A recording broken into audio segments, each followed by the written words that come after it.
PERFORMA Nation, PERFORMA Heroes, what's going on? Welcome to the PERFORMA POPcast, POPcast, POPcast. You're welcome. I'm your host, comedian Peter Sers. And by the way, you guys, if you're listening, just thank you. We appreciate you listening. My guest today, so this podcast is fun because one, I'm able to meet some really cool people that I've interviewed so far. And then two, I can introduce the PERFORMA Nation to some of the people that I know personally. And so our next guest, I have known her, oh my goodness, 4 years, at least probably 5 years, maybe. Would you say? A little more, because I didn't have a baby by the time we met. So really? Probably closer to 5 or 6. Okay, wow. That's, yeah, you know, you're probably right. So we'll just give, so my guest today is Elisabeth, wait, it's Wykert. Yeah, Wykert. Why would you do that, Kurt? Elisabeth Weikert. She is known on the internet as the Golden Unicorn, as her fans have called her. She's a comedian, friend of mine, but she's also content creator. I know you don't say writer, but you are a writer. Like, even like, I don't think of myself as a writer, but we're writers too, you know. Yeah, totally. Content creator, writer, comedian, actor. She spent the last year in quarantine, like a lot of us, but she took it a different level. She's dancing on the sidewalks in her golden leotard. She's dancing all over. She's dancing in front of banks and in neighborhoods. And then part of what's funny is just seeing people like in the background that are just like, what is going on?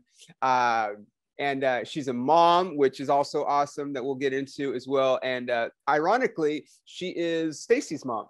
So that's exciting. Yeah, her daughter is named Stacy, which makes her Stacy's mom. She recently has relocated to her home state of Missouri. Yes, as you know, a lot of us have been kind of, I don't want to say displaced, but you know, during this, we've all kind of, I know I have so many people that have gone all over the place. And anyway, she is, can I say TikTok famous? Because that's people started calling me TikTok famous when I had like 10,000 followers. I'm like, guys, no, I'm just like rising. But I appreciate that mantra because I was like, it kind of manifested into it. I feel pretty cool. So you have now, the last time it was over like 250,000 followers on TikTok. Yeah, I have a few viral videos going on right over the past week. So it's popped up an extra like over 10,000 in the past week. So I think I'm at 265. I don't know. It's kind of growing right now, which is crazy. Like, crazy. And then somebody said 250,000, and that, like, I was like, oh my gosh, that's like insane. And because of that, it's obviously translated to your Instagram growing as well. And so you're like 23,000 or something now, right? Yeah, I haven't checked Instagram today, and then I've been posting on the reels there, and people go over. Yeah, it's crazy. So anyway, so my guest today, Elisabeth Weikert. Hello, friend. Hello. We are actually, I mean, we're only like 5 hours away from each other right now, give or take, I think. Yeah, I've driven to Oklahoma City before, and for sure, show is going to happen. I'm so excited. Yeah, we're gonna do this before I get out of here. Okay, so let's just start from the beginning. You're from Missouri, right? Yes, originally. I'm living in the city, almost like the next city over that I grew up from. Okay, like and then city. And then you moved to LA when? 2013.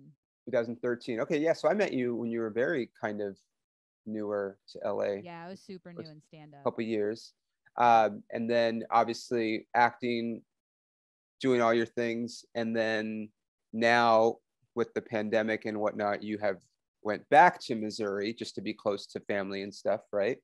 Yeah, just take advantage. I mean, California won't open, so be near family.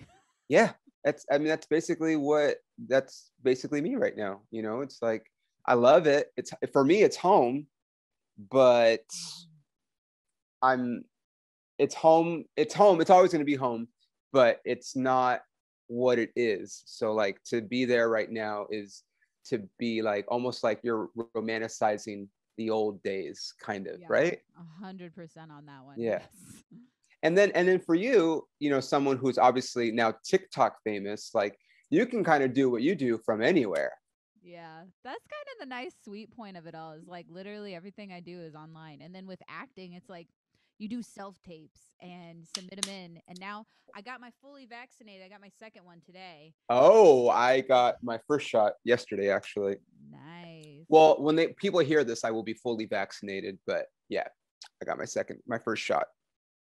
I It's felt like great. you get, yeah, it's like you get all the vaccines and then it's cool to travel. I don't think self tapes and self submissions are going to end anytime soon. I hope they don't. I love them.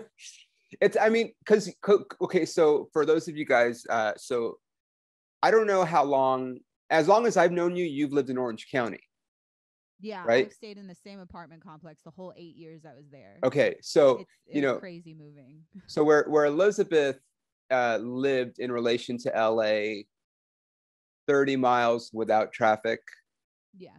right? Um, but the point that I was going to make was like when you have auditions, right?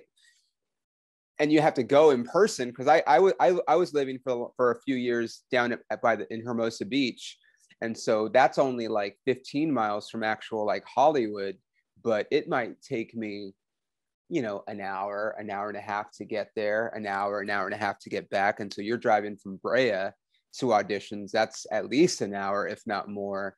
So you're taking away 3 or 4 hours of your day to go to an audition that you may or may not get, obviously. But with self-tape is like, all right, well, now I'm gonna go in my living room or my studio in the other room and turn my lights on and boom, like I don't have to go anywhere. It's great. I know it's amazing. However, I did fully take advantage of those car rides because you get an hour to prepare. It was like, No, I instead mean of for running to sure. the last minute. Right. That is true. That is true. And yeah, I do find that sometimes, like if I get a self tape, I'm like, okay, well, I have plenty of time because I just got to go into the room and record it and whatever. Uh, but okay, so let's just talk. So let's talk about how you have transformed into this internet personality. So Elisabeth, like I said, she does these song and dance routines that you come up with. Some are remixes, right? Some are original songs, and you dance in basically like a gold leotard.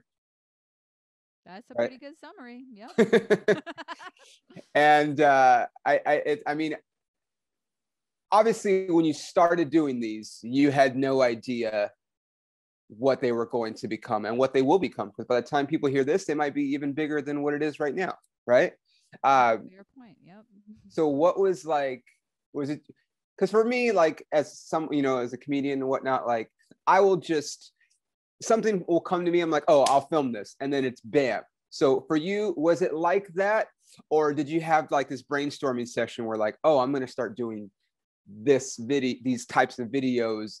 Or was it just like you did it on a whim and then people liked it and you're like, oh, I should do that again and grow from there? Yeah, definitely a whim because I just kind of randomly wear leotards and stuff in public and I make weird workout videos. I've done that since high school. And so I don't know why I have an infatuation with the 80s and then just leotards. But I got this gold one because the Chiefs made it to the Super Bowl and I made a parody and I bought the leotard for it. And then I just Right. had it sitting there and I just one day was like, I'm gonna wear this in public and do a video. And then I took a trending song and I did a target, and then I did another trending thing where you like go up the stairs, you do like the shuffle up the stairs.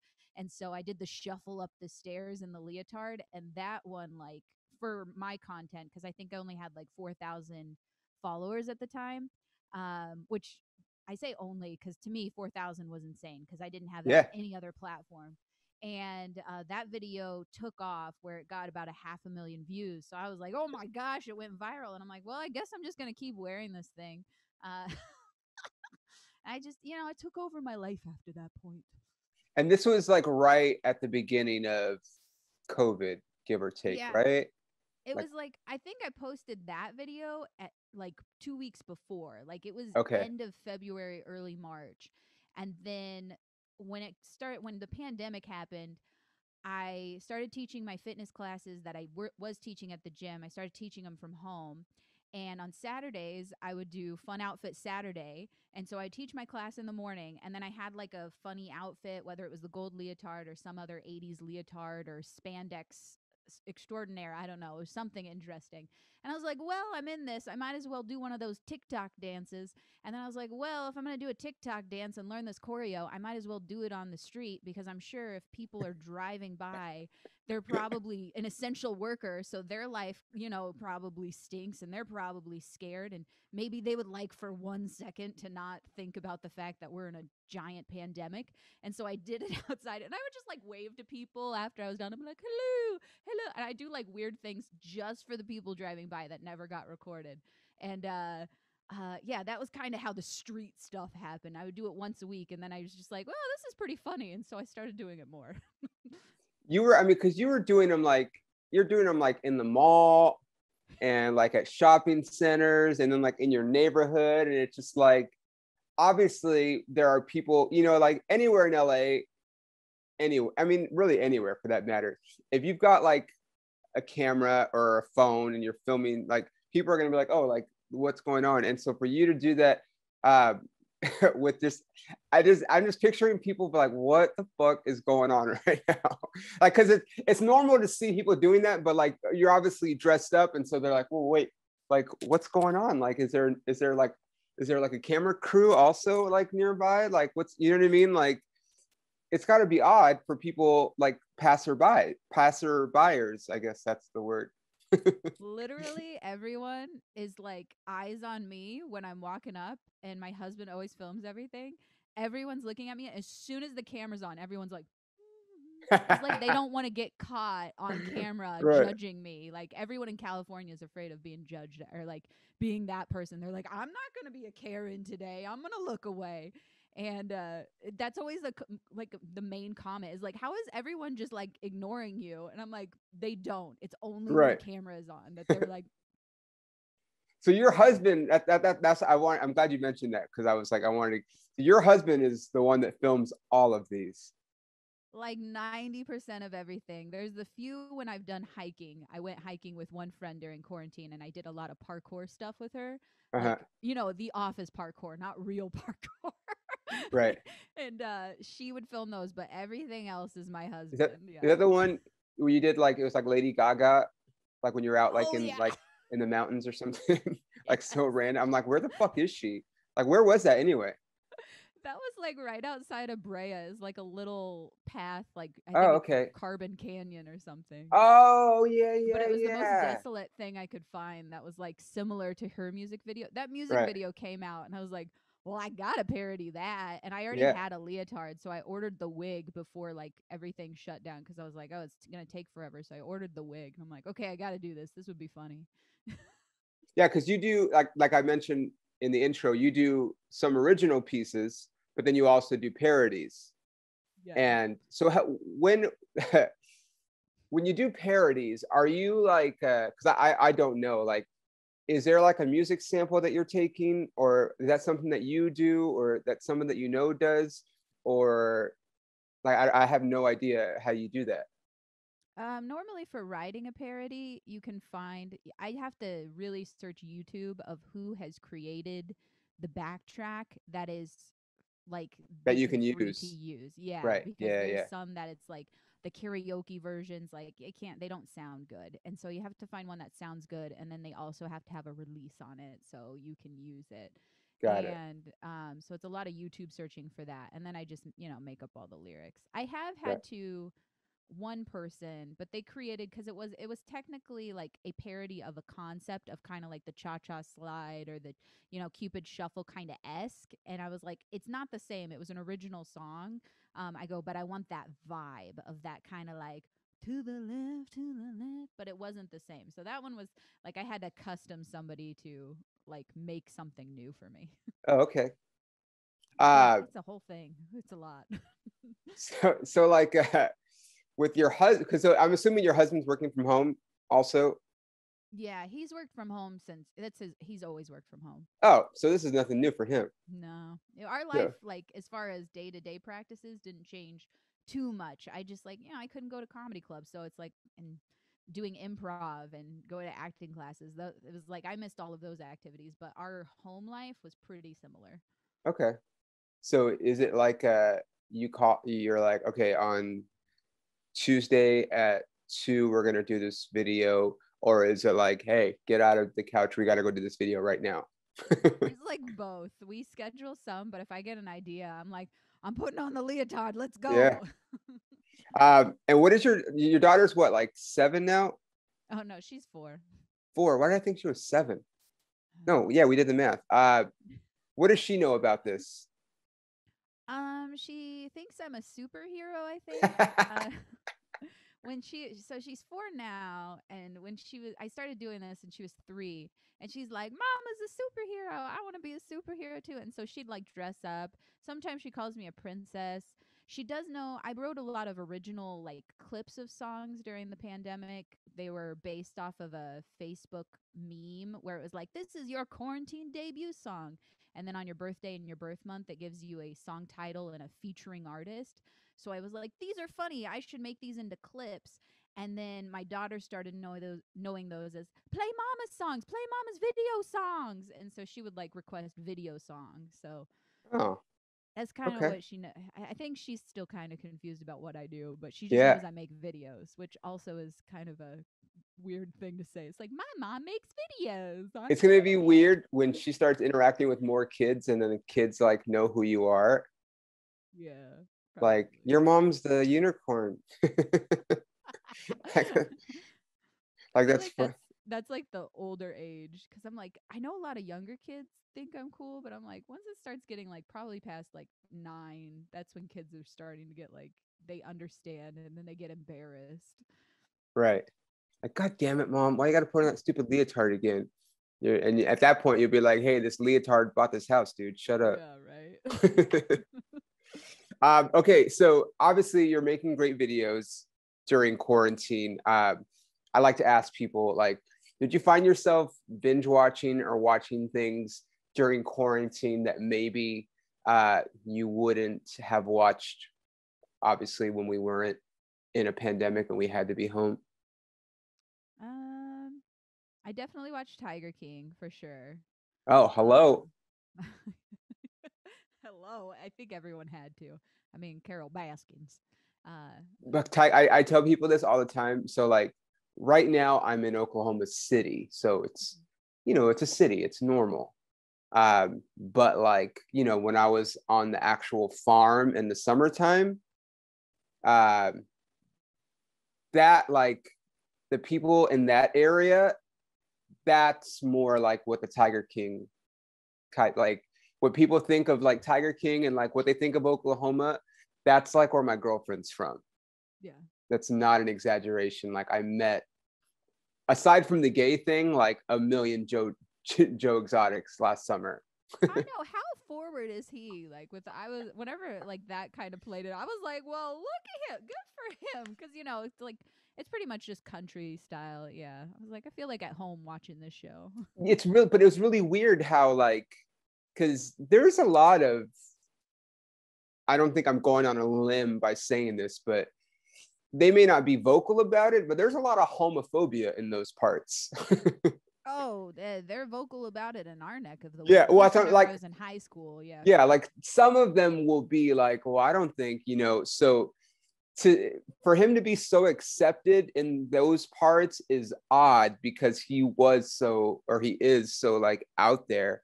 So that was really interesting to me to see that kind of like, especially like when he did, like, he was running for governor. He's like, I'm Joe Exotic, I'm gay as shit, I'm broke as shit. You're just like, what, dude? I'm broke. You're like, I like guns. You're like, okay, well, you got him there. Yeah. So it's okay. So you watch Tiger King. yeah. I tried watching some of the other trending shows, and I wasn't like a super fan of like The Love Is Blind. I was like, this Mm-mm. is stupid. I did. That was, I binged Brooklyn Nine-Nine. I had never watched that show, oh, and I hilarious. watched the whole thing. Oh, it was so funny. I'm Yeah. rewatching it again because it's so funny. Yeah. It's very, that's like, it's weird because now with, the landscape of television and entertainment. Like, you know, I feel like that's a show like in like the 90s or whatever, even like 2000s, like people would be at home when that show came on, you know, because it's so funny. But now it's just like, are you ever at home to watch a show like when it actually airs? I'm How not. crazy is that to think that like there was a time I was talking about how I remember watching the very first SpongeBob SquarePants episode because I was Uh-huh. 10 and it was moving day. And we were like happened to be moving that day, and somebody like kind of an adult kind of gave me a side eye of why aren't you helping? And I'm like, I had been working like all morning, I was up early like helping move, and I'm like, I am taking this break so I can watch this show, because in the day, like if you missed it, you missed it. Like Yeah. you would just have to hope they did a rerun, but you never know when it would be. I'm like, this show looks bomb and I'm not gonna miss it. Yeah. I But it's mean, like you a could, bizarre thought that there's no you could recording. like, you could like, I mean, I'm old enough to have had a VCR Yeah. and you could program it, but sometimes like, you know, just stuff happened. You're like, wait, why did it record the game instead? Or like, it wasn't like, I mean, I didn't get like a DVR until like '05 or something. And then it was like, okay, well now I can at least tape, you know, DVR what I want to watch and it'll be ready when I get off work. But I would still watch it like probably that day, or like there was something about watching a show like the day of. And then now it's just like, I mean, Watch it I, when you watch it. yeah. However, um, I cannot sleep at night nor get my day started unless I watch Nancy Drew on Wednesdays. It is what it is, man. I love that fucking show, dude. I don't know why. It's Is this in your stand up? Because I'm just imagining this with your Justin Timberlake and your NSYNC and all that, and I'm like, I'm this is just on par with you. I'm gonna, yeah, I'm gonna figure out a way to incorporate it, but I just love that show. And so like it's on Wednesdays. And so like I'll come home and then like this past Wednesday I did the comedy club here, and then I came home and then the Dodgers were on. So I had to watch the Dodgers, of course. And then I watched Nancy Drew. So I didn't go to bed till like 1 o'clock in the morning because I had to see what happened with Nancy Drew, because like I follow all of them on like Twitter and Instagram. And then, you know, like a lot of them post like when stuff happens on the show, like they'll tweet about it. I'm like, hey, not everyone's watching the show in real time because we don't do that anymore. And so like I have to just know what's going on before I go. You know, have you never Just seen? like, no, I've never even seen it. Uh, it's such a So good they show. remade Nancy Drew. This isn't like Correct. old Nancy Drew. No, this is a Okay. reboot, and she's older now, so she's like college age, I guess. Her and all her, but it's also one of those shows where like they're probably way older than they're playing. I feel like in the show she's supposed to be like 20, but there's no way she's got to be in her. I mean, I'm sorry, Kennedy McCann, but I know you're a little bit older than the 20-year-old that you play. She's got to be like, I don't know, 24, 25. Let's see. I'm going to look it up right now just because. That and your Vampire Diaries. Oh, well, that's the best show ever. Okay, so yeah, so she was born in 1996. So that means she's 26, right?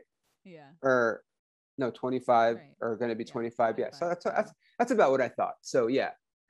So yeah, on the show, they're all like, her and all her friends are college aged. So how the show takes place is she became, you know, she was this famous like kid detective. Yeah. And then she stopped, I guess, or maybe she kind of had it, but now she's like back to like solving crimes. But there's also like a supernatural component to it. Like there's ghosts on there too. Uh-huh. So it's like murder mystery, but also like there's kind of some spooky stuff. Like there are some moments like, because especially like it's dark when the show is on, I don't jump, but I'm like, if I was like a person that was afraid of things, I'd be like, oh, like this is kind of racy, for not like, and it just like there's ghosts and they jump out at you, like there's scares on the show. Like I love it. It's great. I might need to watch it with my kid. She started watching Goosebumps when she was like 2. She was Oh, like, okay. Yeah, she she's would so love it into then. weird supernatural stuff and scary things. She wanted to watch the movie The Witches, with the new one with The Anne one that Hathaway. wait, oh, is that, well, yeah, Yeah. I was gonna say Emmy Rossum, but Anne Hathaway, Emmy Oh yeah. Rossum, same person.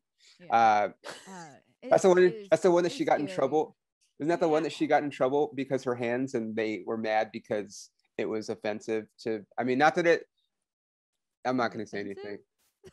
People were pissed. People were pissed because she was wearing prosthetics on her hands, and it was offensive to people that really don't have all their fingers. Oh, okay.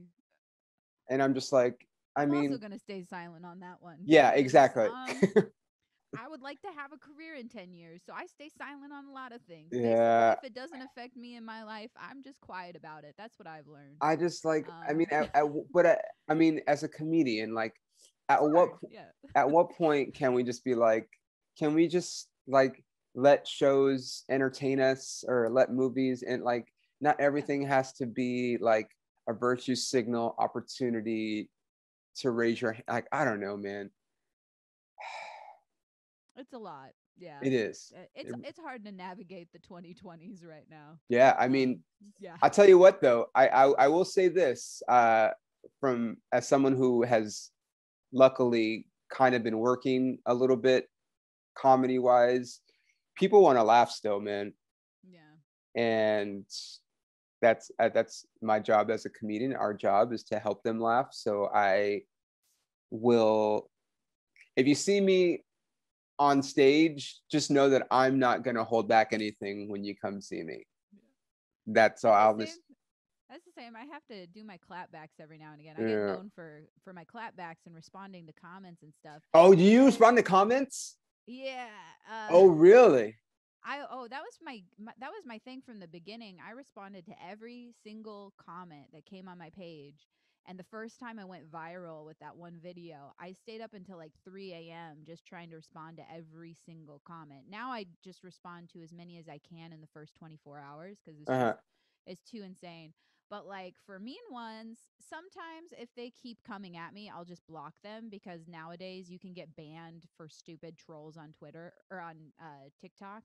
And so like if somebody hates me and they're a troll or whatever, they can like report my video or whatever, and then the next time I post it can be under review. A lot of people who even are like blue Really? check mark people are getting their accounts banned. Is it like even if it's just temporarily, it's like Uh-huh. it's still banned and your content is still taken down, even if it's only for a couple hours or a few days or whatever. It's like it's my art and there was nothing wrong with it, but you're siding with a troll. So I'm kind of at the point now where if somebody trolls me and they're like really, really just, you can tell they're a troll, I'll immediately block them. But if it's somebody kind of saying a comment that they think that they're being funny in the comments and the creator's not going to see it, got a thing coming. But I also like to do it because it's like as a comedian, you kind of see like Ellen DeGeneres got under the fire because she's known for being Miss Positive and Miss Happy and gives away money all the time. And I'm like, Ellen DeGeneres is like the driest, kind of meanest comedian.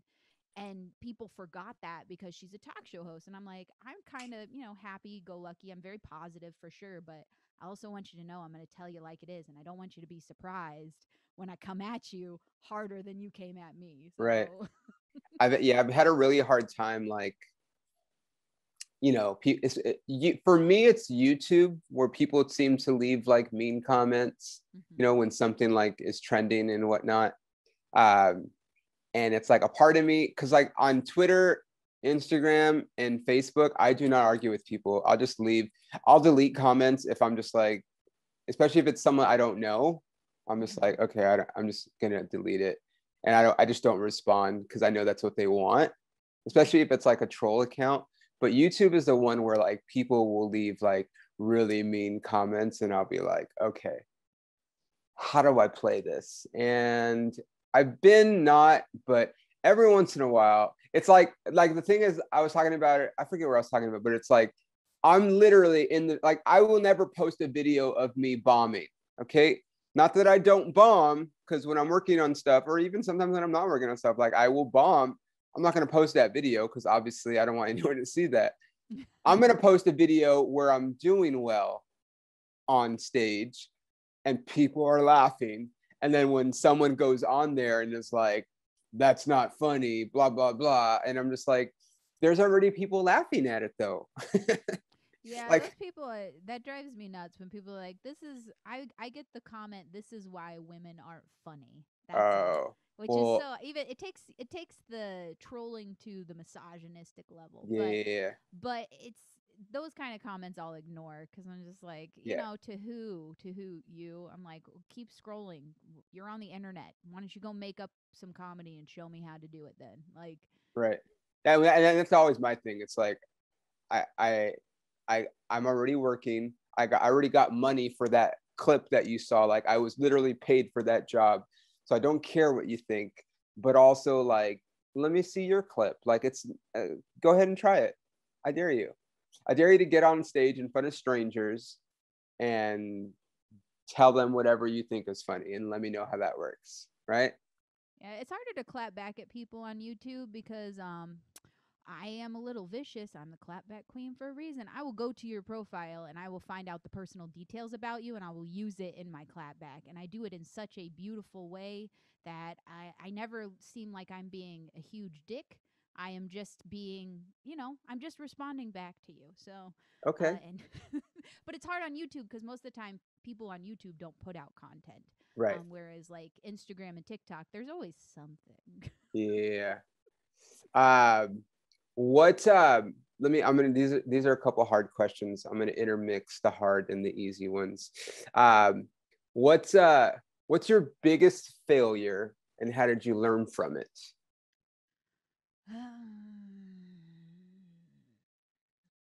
In life. Sure. Like so I did a performance and I had really high hopes and the people who were putting on and having it they had also very high hopes and so there was a lot of just a hopefulness that it was going to go a certain way and for whatever reason I can't go into specifics uh it didn't go that way and it was just it was really, really hard and it was very heartbreaking. However, I also just kept going. I didn't stop. I kept in front of the audience, in front of the people. I didn't break until I was off. I kept it professional. I kept it positive and light and just did my thing 150%. And if anything, whenever that is like a positive, I guess, about me is whenever you kind of come at me, I kind of go a little harder. So, because I figure, I got nothing to lose. I'm already, failing. So I might as well fail as hard as I possibly can. It can always turn around. And then as soon as I'm out of the public eye, I just like break down and cry and then just keep moving on. And even though it's like still sad afterwards, it's like, well, I'm just going to keep doing my motivational things, my mantras, my videos, my song making, whatever. Even if it's not my best work, it'll still push me to the next level until I'm clear headed again and like, back to normal. So Does that kind of make sense without like saying too much? what's what's your mantra? I have a lot of mantras that I say Huh. daily. So that way, whenever I say them, whenever I'm in a moment. So one of them is actually, I am funny. I Huh. know I am funny. I'm very aware I'm a funny person. But a lot of times, whenever you have those moments of failure, like bombing on a stage, and if it's like a bigger performance and maybe have more writing on it, or like just as simple as when I did improv comedy, whether it was in person or on Zoom, I always get the little nervous jitters and I would just say, I am funny, I am funny, I am funny. And I would repeat that over because it would just get me back into the headspace and make sure any negative thought that tried to creep in, it was already like X'd out because I'm just like, I am funny, I'm good. Got it. So that's one of them as far Okay. as comedy related. That's a good one. Uh, I feel like a lot of people have that mantra and they're not funny. I feel bad for them. Like, But I I don't do know. believe I also say like I am a millionaire, and if you look at my bank account, it is not as a millionaire status. So Not I do. yet. Yes, that's what I'm saying. So I say things. So maybe those I am funny people who are not funny, maybe they're on their way. That's true. It I could be. mean, It could be next year, or it could be 10 yeah. years. I mean, sometimes mantras take a little bit. Yeah, I mean, not everyone's funny at first. I get it. I was not, I mean, when you first started stand up, did you feel like you were already like in it? Like, did you think you were pretty good right away? Yeah, I watched the tape back on my first one, and it wasn't bad. Like there's definitely things where I told stories because I normally do storytelling, and I Yeah, told it too long, and so I learned how to condense down, and I still learn how to do that. I'm still right. not, Same. great. I'm like, yeah, I'm good, but there's always like some dry pockets. So You, I think you from the get go, I was told by people they were just like, you are much better than people who've been doing this for like a solid year on your first yeah. couple times. And they could have been What being nice, but do you remember the first joke that you told? yeah, it was my whole I still use it as an opener cuz it's a pretty good icebreaker is when I moved to California, I had two goals and these were my honest to goodness goals I told everyone. I wanted to get tan and I wanted to get skinny. And then I would just kind of show my little fat pockets and I'd say that's going really well. And I think that joke worked the absolute best when I was pregnant. I did Right. that joke. It was so good. I remember you Um, performing. We did some shows together when you were pregnant. yeah. Yeah. That's like a thing now. Ali Wong recorded two specials while pregnant. No. And I think Christina P did hers too, pregnant. I'm pretty sure. That's like a thing now. So you might have to have another baby when you're ready to Yeah. when you're ready to record an album. And Time it out just right. okay, here's another one. Who are three people who have been the most influential to you? Three people influential. Haven't met them. No. Definitely. Okay, Yeah. cool. Gary V, 100%. I love Gary Vee. Oh my gosh, he just like He's you the got to pop best. him on. Yeah. Um, Grant Cardone, he is Oh, insane. really? Yeah, he's insane, The and I 10 times tell rule. I read that book. yeah. I tell people, take what you can and pick what you choose of it because Yes. he's kind of extreme. But I Yes. personally believe that we have to have extremes to create a middle ground. So I think he's like way over here, but it makes it so I can kind of be here instead of like middle. Right. Take his words with caution. But What's if the I'm other? ever having a loser day, I'll put him on and I'm just I like, okay, let's go. he's got the 10-time rule. I read that book. But what's the other book that he has that's really famous? The I success. I'm rereading it. I'm like, it might be even be up here, or it might be on my other bookcase. It's like he's had a lot, but it was like Yeah, his best there's time two. seller. Yeah, I forget. It's gonna bother me now, but anyway, Library. I'm like, I'm gonna find it. one of the books talked about, and I'm pretty sure it's this one that I'm trying to think of, where he was like, don't go on vacation unless you could afford to stay at 5-star resorts and have all of your meals like cooked for you. And I was like, whoa, dude. He's like, Come yeah, on. but it's a good like, I get what yeah. he's saying, but he's basically saying like just work your Oh, if ass you're off. not first, you're last. Yeah, like That it's was his best time, or New York no, that's not the bestseller. one I read. Oh, All was right, it not? sorry guys, we're on real time here. I'll tell you which one it is. Grant Cardone. Talk to our listeners, Elisabeth. Yeah, if you're not first, you're last. I read that one. I read the 10x rule first, and that one Oh, is be obsessed or be average. That's the one. oh yeah, they're kind of all. I feel like they're Yeah, similar. I'm sure they are. Yeah, but that was the one where he was like talking about how he bought a private jet because he was able to go to more meetings if he had a private jet than if he was just flying on the commercial airlines. I'm just like, I mean, it makes sense for what he does, but like, if you're a comedian, like a lot of shit has to go right for you to be flying on fucking private jets.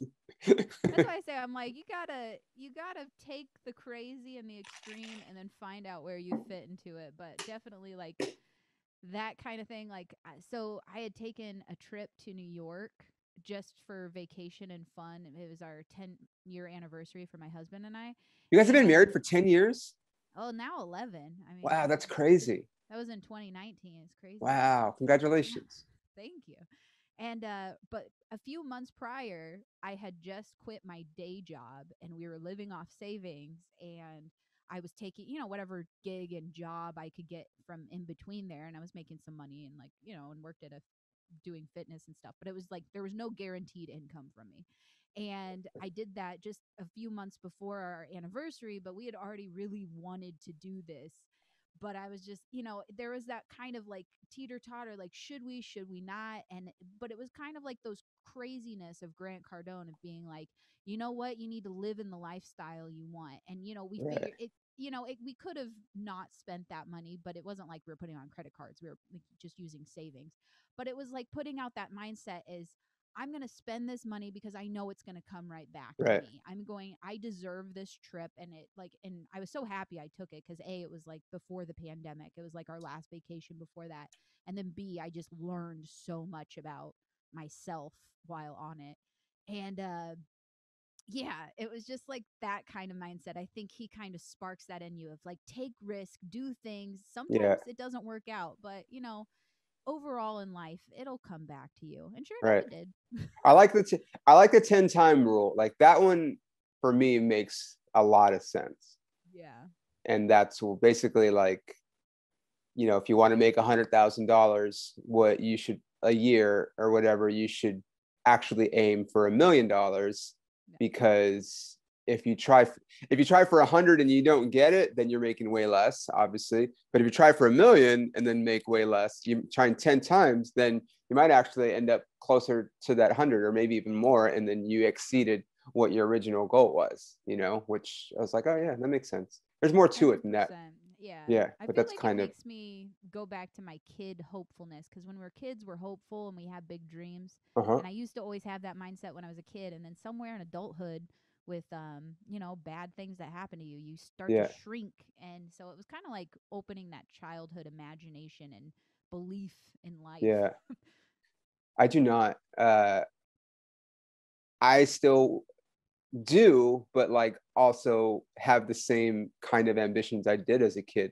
I think that's what's weird about like adults, and whatever, like I understand people have families and jobs or whatever, but like I always think about like when you ask people, and there's nothing wrong with, like I said, nothing wrong with this, but like just for me as someone who's living, and for people that were pursuing our dreams still, even Elisabeth as a mom and a wife and all those good things, like it's like if you ask people what they wanted to do when they were a kid versus what they're doing now, like most people, it's nowhere near what they wanted to do when they were younger, right? I think it's also cool though with that.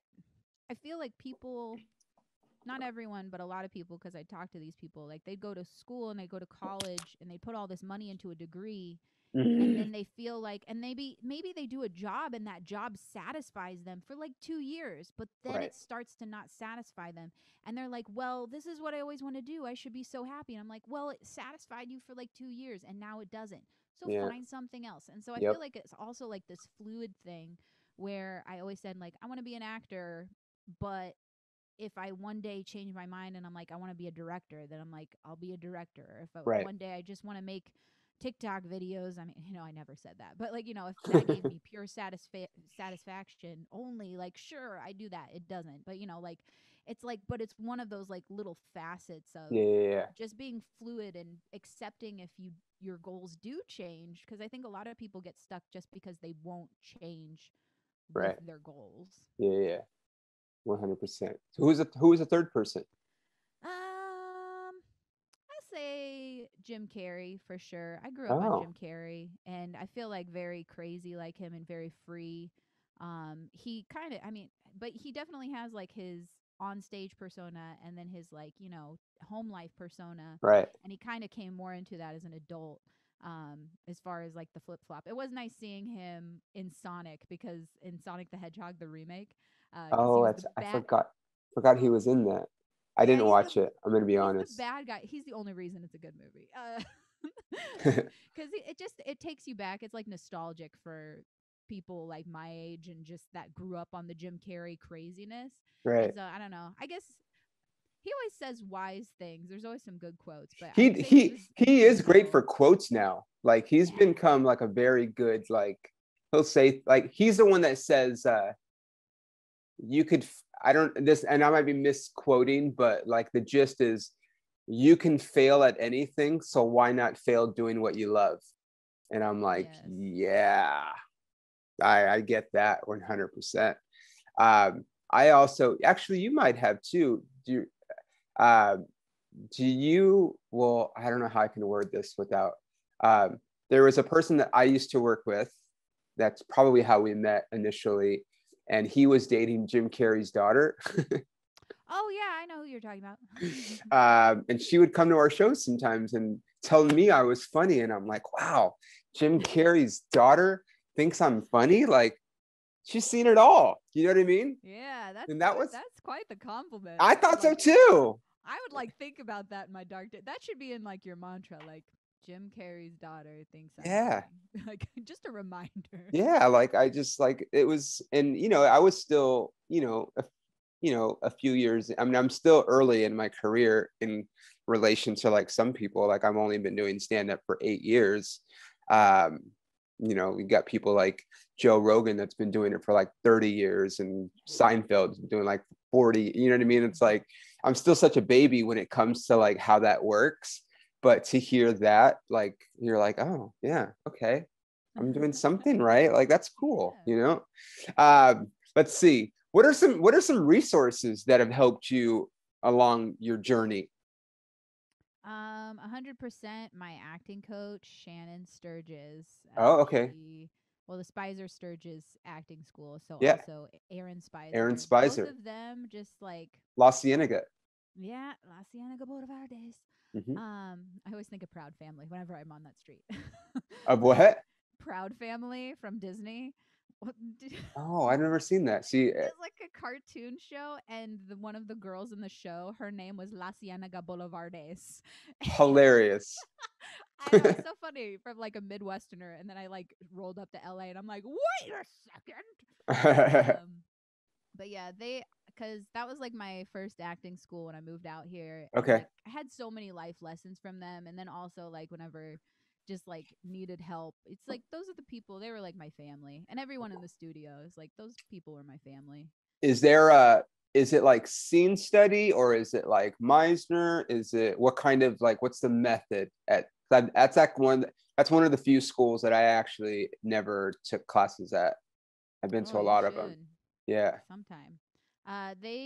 It's primarily based off of Uta Hagen, Okay. but it's kind of Aaron's take, and we would read that book. Like they would give you a copy when you signed up, and they'd suggest reading it because a lot of it went through there, but it was like Aaron's spin on it. So it was like Spicerian. He kind of created his own thing, but it's more into that. But yeah, scene study. So was it technique? It's Uta Hagen. So wasn't she like weren't they all kind of descendants of like Chekhov, right? Like it was like, I'm not too much known in the theory, but I think you're right. It was like Chekhov came, and then like Stella Adler, Lee Strasberg, like all these people studied with them, and then it kind of had a trickle down, and then everybody kind of started taking their own little like interpretations, and kind of like religion. Yeah. It starts here, and then there's like 27 different thousand types of Christianity. You're like, okay, I don't know who's right anymore. Similar, right? That sounds pretty similar, yeah. Okay, so cool. Comparison.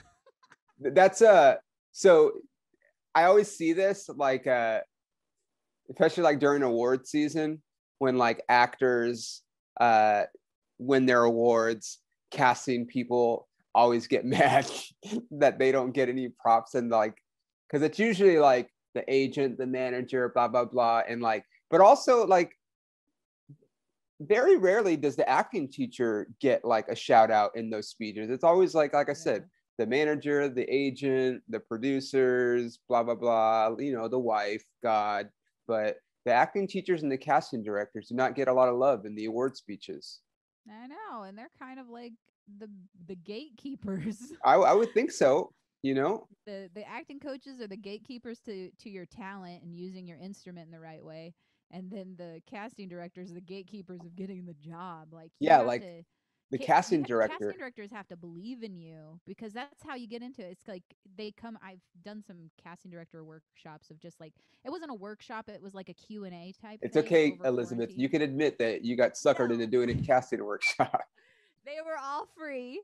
I did not audition for anything. It was like a Q&A type thing. Okay. And but I did a few, like I watched a few from connections over quarantine. And it was like kind of hearing them talk of just saying like, basically they see something in you and they're rooting for you to succeed, and that's Right. why they keep bringing you in. So it's like they kind of scout and see a talent. So it's like, yeah, they should get a little more props. Right. So really quick, like I was joking with Elisabeth because it's been a couple years now, but like in LA, for anyone that's has dreams of coming to LA, first of all, wait till the pandemic is completely over before you come out, because it's not quite worth it right now. That's why Elisabeth and I are both elsewhere at the moment. But you know, as an actor, anyone in the entertainment industry, but more specifically like actors, there's just so many things that like you actually do need in order to like establish yourself. Like you're going to need good headshots, and that's a whole thing because they're not cheap. And then sometimes you get them and then your agent's like, oh, actually we need more. And you're like, well, I don't have any money, so you're going to have to fucking use these, man. You know, there's that. And then there's like, okay, well, now we need you to upload, you know, skill clips, or now we need you to go to, and there, a big thing was these casting director workshops, and they were going on for like a few years, where like, you know, people that cast, you know, CSI or Law and Order or whatever, like they would hold these workshops, and it was a chance for you to show them what you have, because maybe they hadn't brought you into audition, but you would have to pay for them, right? Mm-hmm. In the hopes that maybe you would do a good job and maybe they would call you in, and you would hear these stories like, yeah, so and so read for, you know, like I said, I don't know, CSI, who's the fucking person, I don't know, some anyway. Yeah, I know, I'm like so out of it right now. I don't know. Yeah, I know, right? And so there was these things, so you were like, oh well, maybe I could be that person. And then like at one point, I don't know how it went down, but it all came crashing down, and all these casting directors got like outed for like taking all this money from all these poor aspiring actors and not giving them anything. And so now it's like kind of like a taboo, like a casting workshop, like don't do it. Because I went to a lot of those and it didn't. I know, because I mean, because that was the thing, like I had a friend who looked out for me in the beginning, and she goes, I've done casting director workshops. Don't do them. They're yeah, I mean, it was weird because like they would give you like their email address, like, yeah, keep in touch if you get anything, if you book something, let me know, and you know, send me a postcard kind of thing. And you're just like, you would leave these thinking like, oh man, like I'm gonna be on this person's show, and it never fucking happened. Everything I booked had nothing to do with me being at a casting workshop. So it's like, now I will say this, this isn't a casting workshop, but a lot of times like managers or agents would do like a similar type of thing, and those would lead to some people getting representation. So yeah, you know, that was like kind of a cattle call, I guess, for looking for new representation. yeah, Because so they were really looking. right, The casting workshops were more like they were just kind of taking money from pretty little babies. me, I was a pretty little baby, Pretty little baby. put a lot of money into those things. Now I just follow them on Twitter. Like if I'm watching something I feel like I should be on, figure out who casts it, see if they're on Twitter, and then, you know, every once in a while respond to a tweet or something, maybe include a link sometimes. Like that's how I do it now. I don't care. It is what it is. Nice. Yeah, it's better than nothing, right? Yeah. Oh, let me give you a good one. What is one thing you wish you had known when you began your career? Oh, that is a hard one. I know. I didn't write these. How important networking was. Oh yeah. My gosh. I feel like such a wasted person because I am so likable and people like me. And I didn't like know, because I don't know, I was raised by poor Midwesterners who told me never to ask for anything. And in this Yeah, industry, you have to ask and you have you to do. tell what you're looking for, or else no one's going to know how to help you. And so basically, I spent years in this business with so many people who liked me. And if I would have asked them for things, they probably would have been so happy to, because I was a Yeah, nice person and I was, talented. And so I feel like I missed out on a lot of years not realizing I was networking until somebody like my acting coach pointed it out. Aaron was like, why don't you have like these things? And I'm like, I don't know. It's like, well, you talk to these people. Why don't you reach out and like do and like saying like? And I was like, well, I do those things. He's like, yes, you should be very good at networking. You talk all the time, and people like it when you talk. And I just didn't get that was all part of yeah, it. And so I was doing it, but I didn't do it in any sort of beneficial way to me. right. Uh, I got. I'm the same way. Like for me, I think like mine comes from like like we all have our comics specifically. I mean, probably actors too. Everybody, we all have our insecurities, right? And so part of it is just like you feel like almost like your imposter syndrome, and you don't quite know, and you don't want to be like that person and whatever. But I actually read a book from I read a few of her books, but I'm pretty sure it's the book You Are a Badass. Have you ever read that book? That's my book. That one like clicked it all for me. Well, she talks about that. Like she talks about asking for things because like the way I saw it it took me a while to realize this too, but like I'm not going to ask for things all the time, but there are things like that as a comic or whatever, like relationships that I've made that I could say like, hey, like, do you need an opener or whatever? Like, because if you don't ask, you might not get it. Like they might just not know that you are willing to open for them or whatever, So if you ask, they're like, oh yeah, sure, yeah, that's cool. I mean, there is a fine line between asking too much and only asking and maybe not giving, because there's that too. You got to give things to people. But that was the book that made me really like, oh yeah, I can ask people for these things that I would like. And, the worst they could say is no, but like, a lot of times they're like, yeah, sure. So I agree with you. That's a good thing. And networking is like, there's like, the thing is like, as being in LA, and I'm sorry if you guys don't live in LA, which a lot of you probably don't, but like, this could probably translate to any like business, I'm sure. But like, there's like networking where like you're actually, like you and I, like we've known each other for a while, and this is networking and out after the show or whatever. Like I remember you came to one of my shows. You weren't even on it. You just came. Because you were recording. Like that's right. Yeah, that's right. Thank you. You said it's for your special. I was like, yeah, oh, that's this right. is important. I have Yeah. to go to that. So it's like stuff like that. But then there's like networking, like just being there and like, I don't know, like not really purposeful networking, and that could be like a waste of time. So I think purposeful networking is better, like not just being at a place and calling that networking, or getting trashed at a bar that other people are there. You know what I mean? Like that's like the Hollywood lifestyle networking. Right. That's what I'm saying. So that's why I was like, I prefaced it with like, if you don't live in LA, this probably, but like, I think, so, I think you're right though. I think it still applies because like working in the 9 to 5 sector, it's like it's still the same type thing. It's in every industry. Okay, buddy.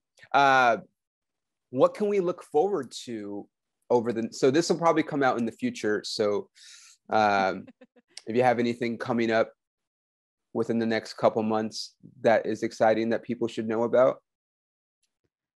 I make videos on YouTube. I make longer sketches, which not as many people, they sleep on. I'm telling you, you get the whole cute 15 to 30-second glimpses of my life, right. But the real specialness is in the YouTube where I put sketches. I just released a wrestling sketch. So for those of who don't know, you go to the comedy sketch little playlist of my thing, and I wrestled the Invisible Man. And so hilarious. It's like Nacho Libre. Weren't you? You just reminded me. Weren't you doing WoW for a second? Yeah, I got it right before the pandemic hit, so they cast Oh, me at the end of October, so I trained from November to the end of February. what was that like?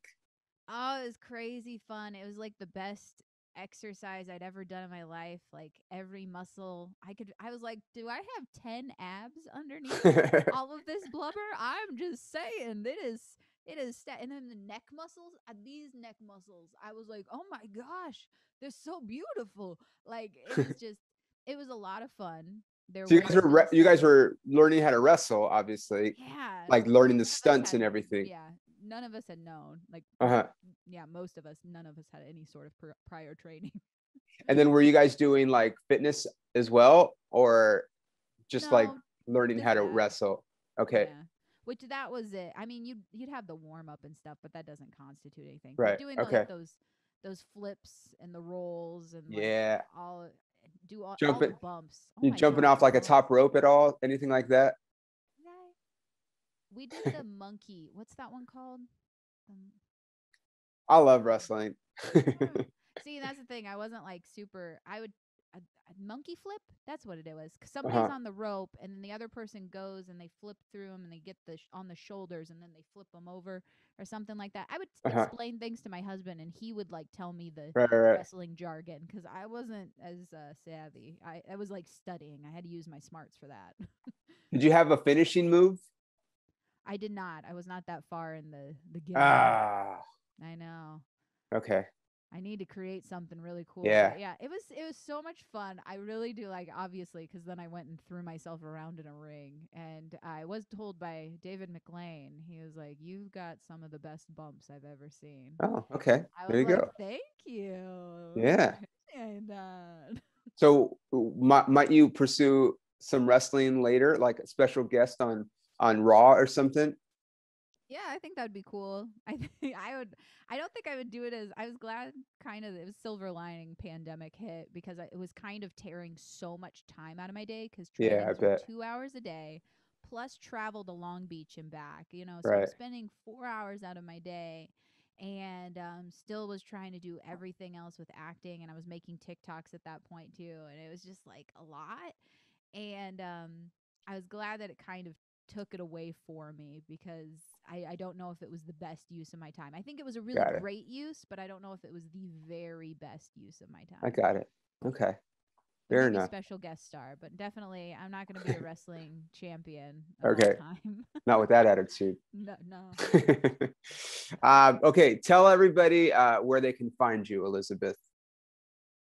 You can find me Elisabeth Wykert, Elisabeth with an S, Wykert, Wykert.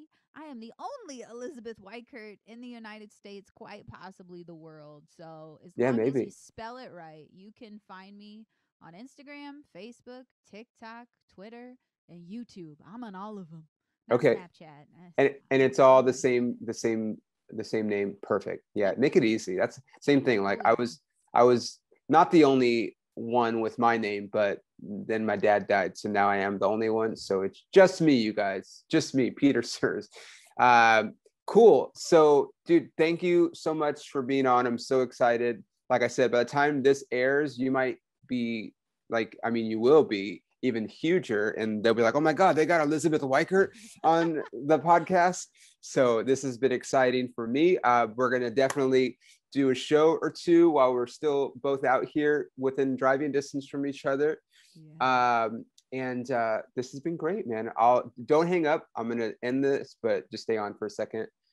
You guys, this has been the PERFORMA POPcast. Thank you so much for listening, and we will see you guys next time.